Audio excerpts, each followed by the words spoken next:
Merhaba arkadaşlar, örgü kanalıma hoş geldiniz. Kız çocukları için örgüsü çok kolay tığ işi elbise yaptım. Bugün bunun anlatımını sizlerle paylaşmak istiyorum. Bakın, çok güzel ve kolay bir elbise arkadaşlar. Bir günde örerek bitirebilirsiniz bu elbisenin örgüsünü. Elbise örgüsüne yakadan zincir yaparak başlıyoruz. Yapacak olduğunuz çocuğun büyüklüğüne göre istediğiniz kadar fazla yaparak daha büyük çocuklar için yapabilirsiniz. Ben bugün bu elbise anlatımını 3 aylık bebek ölçüsünde yapıyorum. Bu arttırma sırasını benim yaptığımdan bir sıra fazla yaparsanız 6 aylık bebek için olacaktır. Arkadan bak bir düğme yaptım buraya. Şu şekilde düğme iliği yaptım. Kullanışlı bir elbise arkadaşlar. Ben beyaz renk ile çalıştım bugün. Bu elbiseyi siz istediğiniz renk iplikleri kullanarak yapabilirsiniz. Bak buraya da kurdale taktım. Hemen bu yakanın bittiği yere model başladığım sıraya bu şekilde kurdale taktım. Elbise örgüsünde iplik olarak ben beyaz renk ipliği kullandım. 100 gram iplikte 240 metre var. Bu iplikten 1,5 adet iplik kullandım arkadaşlar. Siz istediğiniz renk ve marka iplikleri kullanarak bu elbisenin örgüsünü yapabilirsiniz. Tığ olarak da 5 numara 3 milimetre tığ kullandım. Elimin sıklığına göre bu tığı kullandım. Siz daha büyük numaralı tığ kullanırsanız sizin yaptığınız elbise benim yaptığım elbiseden daha büyük olacaktır. Ben bugün 3 aylık bebek için yaptım. Bebeğiniz çok kilolu olmazsa bak 6 aya kadar çok rahat kullanabilir. Kilolu bir bebekse de yeni doğan bebek için de olabilir arkadaşlar. İpliği tığı hazırlayalım. Hep birlikte bu elbisenin örgüsüne başlayalım. Örgü kanalıma abone değilseniz abone olmayı unutmayın lütfen. Örgü kanalıma abone olmak ücretsiz. Örgü kanalıma ücretsiz abone olup orada bulunan zil şeklinde dokunarak açık yaparsanız kanalıma video yüklediğim zaman ilk önce size bildirim gelir. Örgülerimden herkesten önce sizin haberiniz olur. İzlediğiniz videolarıma beğeni ve yorumlarınızı da yaparsanız çok sevinirim arkadaşlar. Hepinize kolay gelsin, iyi çalışmalar. Örgüye yakadan zincir yaparak başlıyorum. İlk ilmeği ben bu şekilde yapıyorum. Size nasıl kolay geliyorsa ilk ilmeği öyle yapabilirsiniz. Zincirleri yapmaya başlıyorum. Çok sıkı zincirler yapmıyorum. 79 zincir yapalım. 79 zincir yaptım. Bak çok sıkı zincirler yapmadım. Bu 79 zincirin kaç santimetre olduğunu ölçüyorum.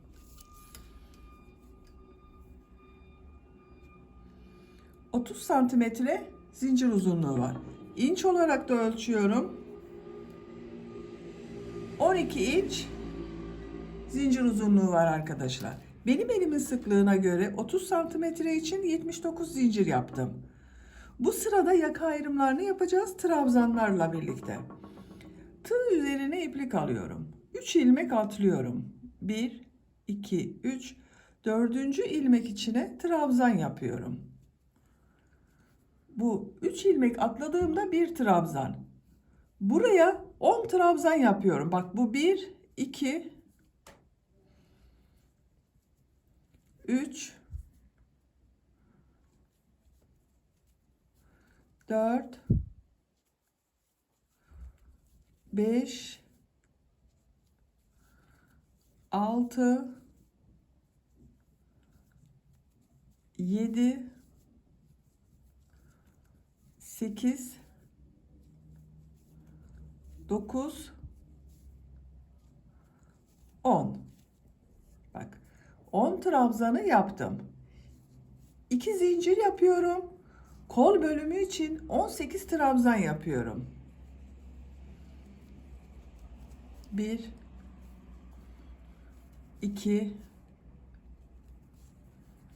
3, 4, 5, 6, 7,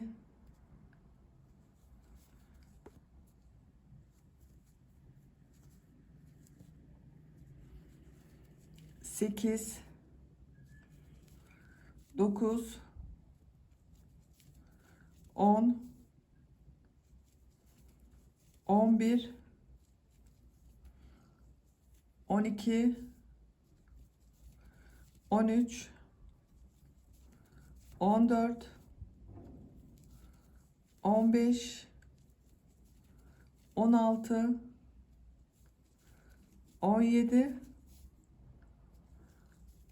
18. Bak, kol için 18 trabzan yaptım.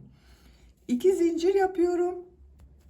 Buraya 20 trabzan yapıyorum. Siz burayı kaç trabzan yaptıysanız burayı da 2 katı yapacağız arkadaşlar. Ben burayı 10 trabzan yaptım. Buraya da 20 trabzan yapıyorum. 1, 2, 3, 4, 5, 6, 7, 8, 9, 10, 11, 12, 13, 14, 15, 16, 17, 18, 19, 20. 20 trabzan yaptım. 2 zincir yapıyorum. Diğer kol için buranı bak 18 trabzan yaptım. Buraya da 18 trabzan yapıyorum. Bak yanında bulunan ilmeğe kol için ilk trabzanı yapıyorum. 18 trabzan yapıyorum. 18 trabzanı yapalım. Diğer kol içinde 18 trabzanı yaptım. 2 zincir yapıyorum. 10 trabzan yapıyorum. Bak bu ilk ilmek üzerine bir trabzan yapıyorum. Diğerlerine trabzan yaparak devam ediyorum. 2, 3, 4, 5, 6, 7, 8, 9, 10. Bak 10 trabzan yaptım. Yaka ayrımlarını yaptık arkadaşlar. 10 trabzan yaptım kollar için. 18 trabzan yaptım. Buraya da bak bunun ikisinin toplamı 20 trabzan yaptım. İkinci sıradayız. İkinci sırada yine trabzanlar yapacağız. Bu arttırma yerlerinde bir trabzan, 2 zincir, bir trabzan yapacağız. Bir zincir yapıyorum, örgüyü çeviriyorum. İlk ilmek üzerine trabzan yapıyorum. 10 trabzanı yapıyorum. Bak 1, 2, 3, 4, 5, 6, 7, 8, 9, 10. Bak bu 2 zincir yaptığım yere geldim. Buraya bir trabzan, 2 zincir, bir trabzan yapıyorum. Bak bir trabzan yaptım. 2 zincir yapıyorum. Aynı 2 zincir üzerine bir trabzan daha yapıyorum. Bir trabzan, 2 zincir, bir trabzan oldu. Kol bölümünde bulunan ilmekler üzerine trabzan yaparak devam ediyorum.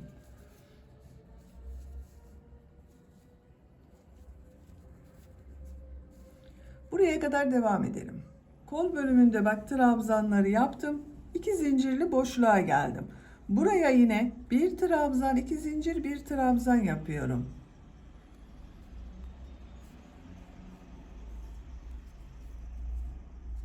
Diğer ilmeklere birer defa trabzan yapıyorum.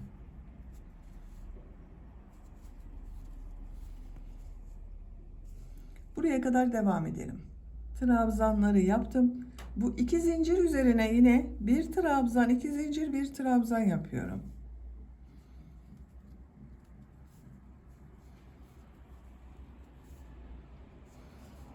Diğer ilmeklere trabzan yaparak devam ediyorum.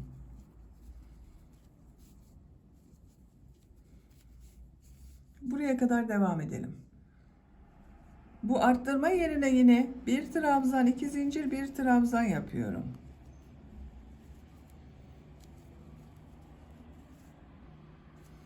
Diğer ilmeklere trabzan yaparak devam ediyorum.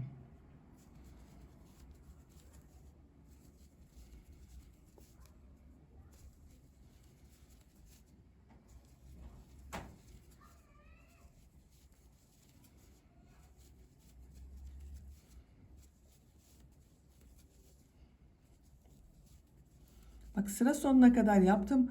Burada 3 ilmek atlayarak yaptığım bir trabzan vardı. Bu son zincir üzerine bir trabzan yapıyorum. Bak, burada da yine 2, 4, 6, 8, 10, 11 trabzan oldu. Sıra başında 11 trabzan oldu. 10 trabzan yaptık, bir arttırma yaptık. Burada da 11 trabzan oldu. Bakın arkadaşlar, yakanın şekli böyle. Arttırmalar artık bu bir trabzan, 2 zincir, bir trabzan şeklinde devam edecek. Üçüncü sıradayım. Bir zincir yapıyorum, örgüyü çeviriyorum. İlk ilmek üzerine trabzan yapıyorum. Diğer ilmekleri de trabzan yaparak devam ediyorum. Buraya kadar devam edelim. Arttırma yapacağım yere kadar bak, trabzanları yaptım. Bu iki zincir üzerine bir trabzan, iki zincir, bir trabzan yapıyorum.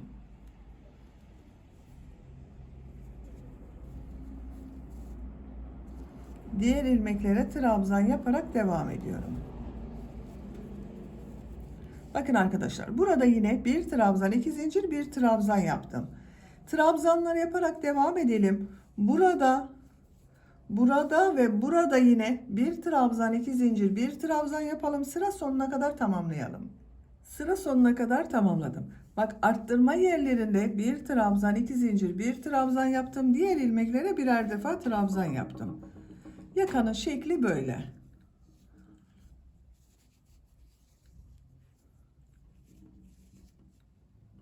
Bakın arkadaşlar, görüntüsü böyle oluyor. Dördüncü sıradayım. Bir zincir yapıyorum, örgüyü çeviriyorum. İlk ilmek üzerine trabzan yapıyorum. Diğer ilmeklere de birer defa trabzan yapıyorum. Buraya kadar devam edelim. Arttırma yapacağım iki zincire kadar trabzanları yaptım. Bu iki zincir üzerine bir trabzan, iki zincir, bir trabzan yapıyorum.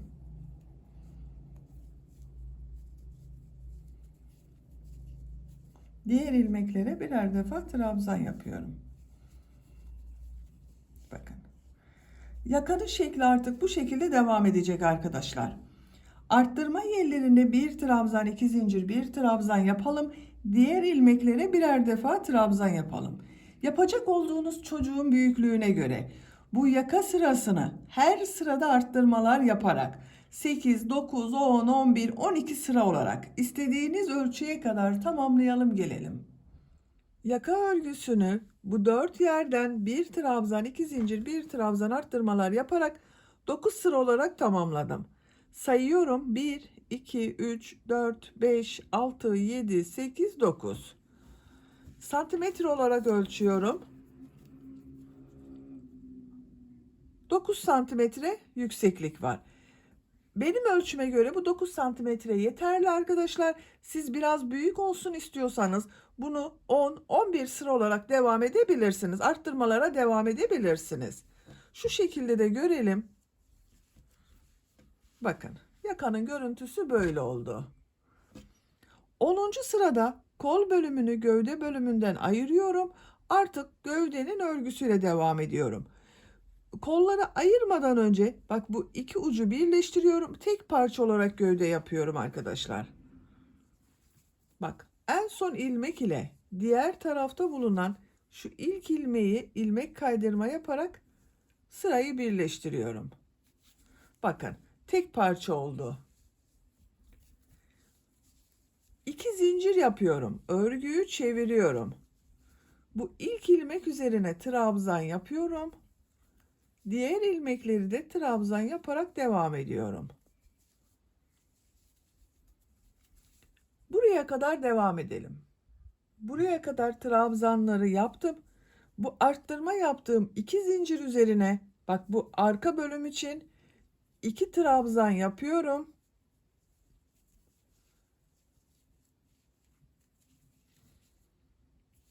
Kol altı yapmak için 3 zincir yapıyorum. Bak çok sıkı zincir yapmıyorum. 3 zincir yaptım. Tığ üzerine iplik alıyorum. Kolda bulunan bütün ilmekleri atlıyorum. Bak bu 2 zincir üzerine ön bölüm için 2 trabzan yapıyorum.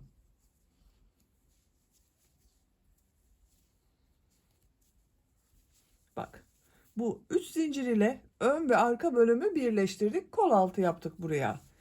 Diğer ilmekler üzerine birer defa trabzan yapıyorum.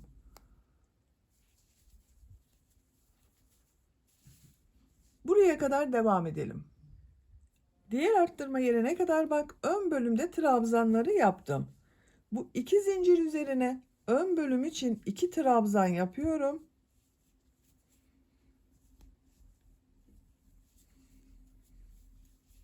Kol altı için 3 zincir yapıyorum. Tığ üzerine iplik alıyorum. Kolda bulunan bütün ilmekleri atlıyorum. Bu 2 zincir üzerine arka bölüm için 2 trabzan yapıyorum. Diğer ilmeklere birer defa trabzan yapıyorum.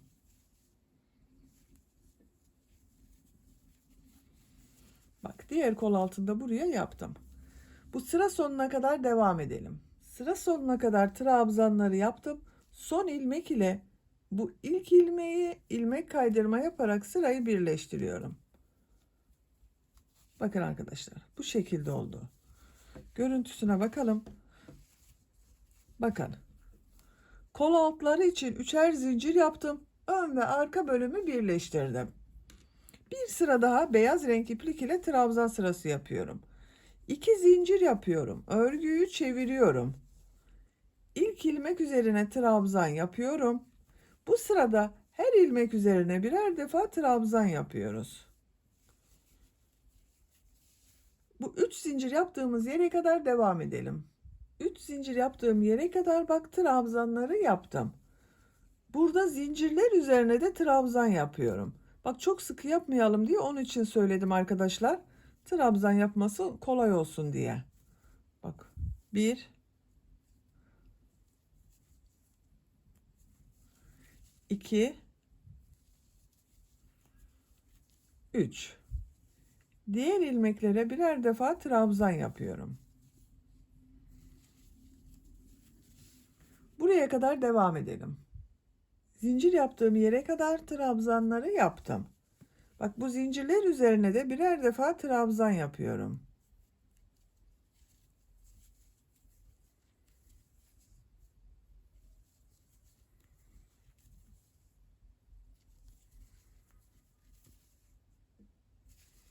Diğer ilmeklere birer defa trabzan yapıyorum. Sıra sonuna kadar devam edelim. Sıra sonuna kadar tamamladım. Son ilmek ile ilk ilmeği ilmek kaydırma yaparak sırayı birleştiriyorum. Bakın. Bu sırada bir sıra trabzan sırası yaptım. Görüntü böyle oldu. Bu sıradan itibaren model bölümüne başlıyorum. 2 zincir yapıyorum. Tığ üzerine iplik alıyorum. Bu ilk ilmek içerisine 2 trabzan yapıyorum.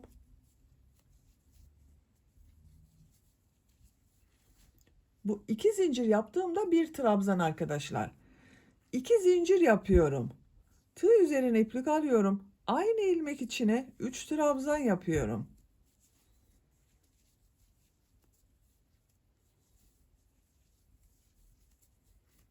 Bak 3 trabzan 2 zincir 3 trabzan oldu.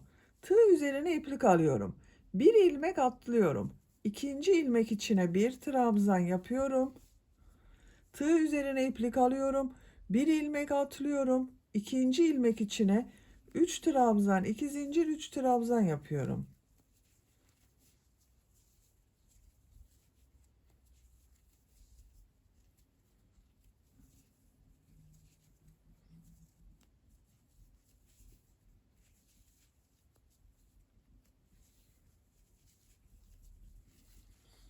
Üç trabzan 2 zincir 3 trabzan yaptım aynı ilmek içine. Tığ üzerine iplik alıyorum. Bir ilmek atlıyorum. İkinci ilmek içine bir trabzan yapıyorum. Tığ üzerine iplik alıyorum. Bir ilmek atlıyorum. İkinci ilmek içine 3 trabzan, 2 zincir, 3 trabzan yapıyorum.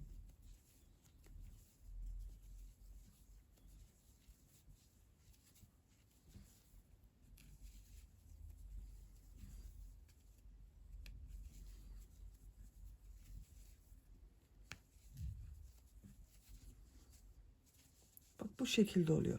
Sıra sonuna kadar devam edelim. Sıra sonuna kadar tamamladım. Son olarak bak buraya bir trabzan yaptım.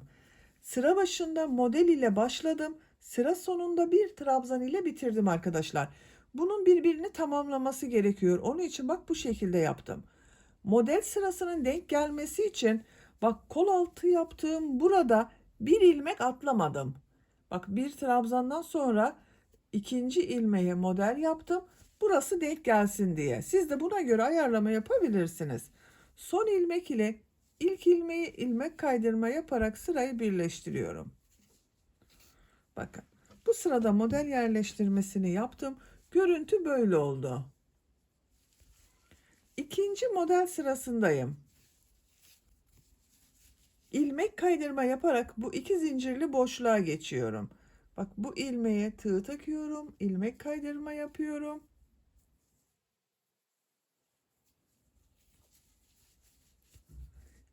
İki zincirli boşluğa ilmek kaydırma yapıyorum. İki zincir yapıyorum. Bak çok sıkı yapmıyorum. Tığ üzerine iplik alıyorum. 2 trabzan, 2 zincir, 3 trabzan yapıyorum. Bak bu iki zincirde bir trabzan oluyor, 3 trabzan oluyor arkadaşlar. Bak 3 trabzan oldu. 2 zincir yapıyorum. 3 trabzan yapıyorum.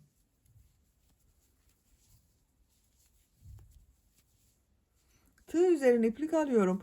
Bu bir trabzanın üzerine bir trabzan yapıyorum. Model ortasında 2 zincirli boşluğa 3 trabzan, 2 zincir, 3 trabzan yapıyorum.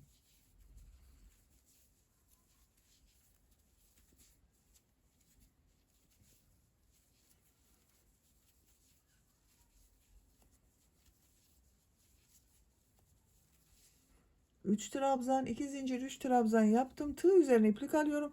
Bak bu bir trabzanın üzerine bir trabzan yapıyorum. Model ortasında 2 zincirli boşluğa 3 trabzan, 2 zincir, 3 trabzan yapıyorum.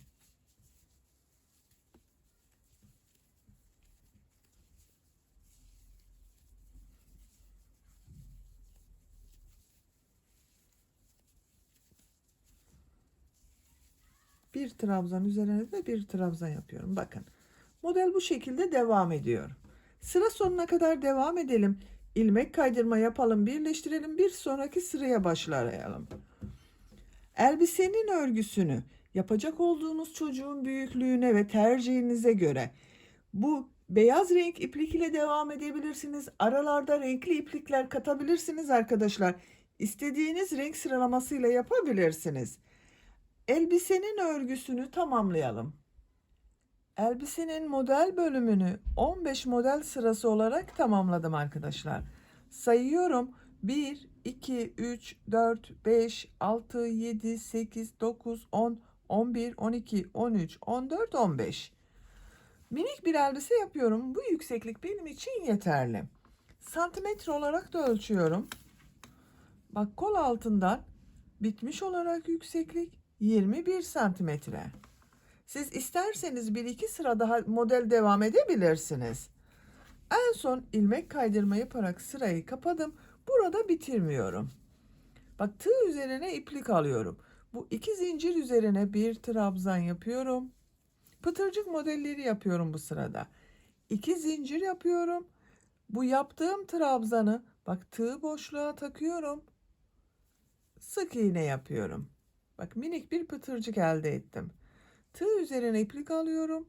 Trabzan yapıyorum. 2 zincir yapıyorum. Tığ şu şekilde bak boşluğa takıyorum. Sık iğne yapıyorum. 6 pıtırcık modeli yapıyorum 2 zincir üzerine.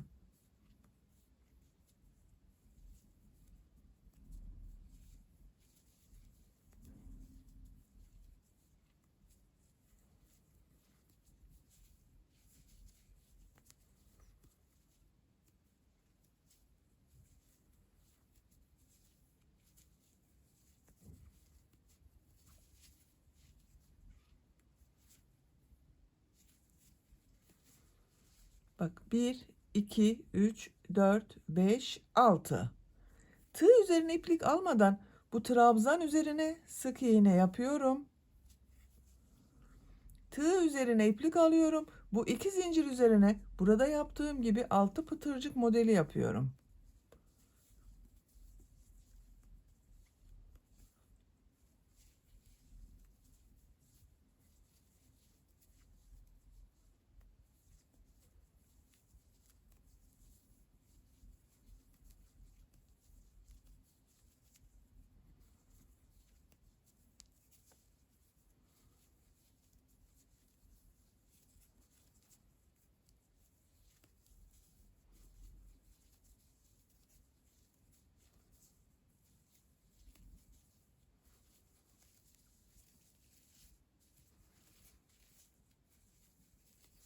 Bak 1, 2, 3, 4, 5, 6. Tığ üzerine iplik almadan sık iğne yapıyorum. Diğer model üzerine de pıtırcık yaparak devam ediyorum. Bakın böyle oluyor. Sıra sonuna kadar devam edelim. Modelleri yaparak sıra sonuna kadar tamamladım. Bak son yaptığım modeli burada yaptığım ilk ilmek ile ilmek kaydırma yaparak sırayı birleştiriyorum. İpliği kesiyorum.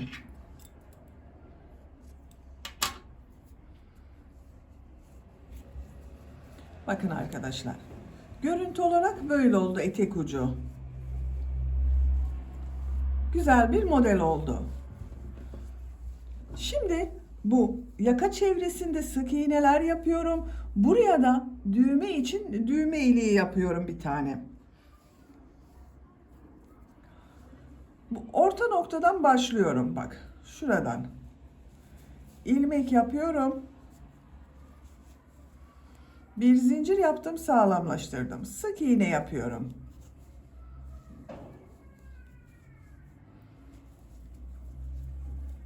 Her trabzan sırasına ben 2 sık iğne yapıyorum arkadaşlar. Bak şu şekilde. Siz nasıl elinizin denk gelişine göre bir de yapabilirsiniz. Arada 2 de yapabilirsiniz.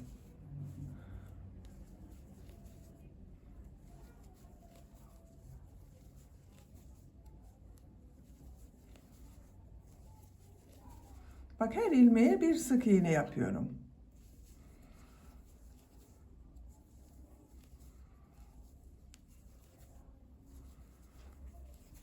Bak son bu ilk başladığımız yakada buradan son görünüyor. Ama yakaya ilk başladığımız trabzan sırasına buraya bir sık iğne yapıyorum. Düğme iliği için 5 zincir yapıyorum.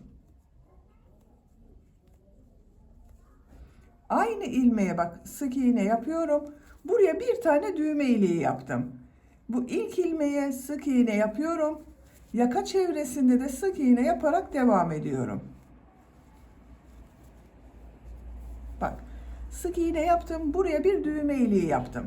Yakanın çevresinde sık iğne yaparak devam edelim. Bu başladığımız yere kadar sık iğne sırasını tamamlayalım. Yaka çevresine sık iğne yaparak bak başladığım yere kadar tamamladım. Bu son ilmek ile burada yaptığım bu ilk ilmeği ilmek kaydırma yaparak birleştiriyorum. İpliği kesiyorum.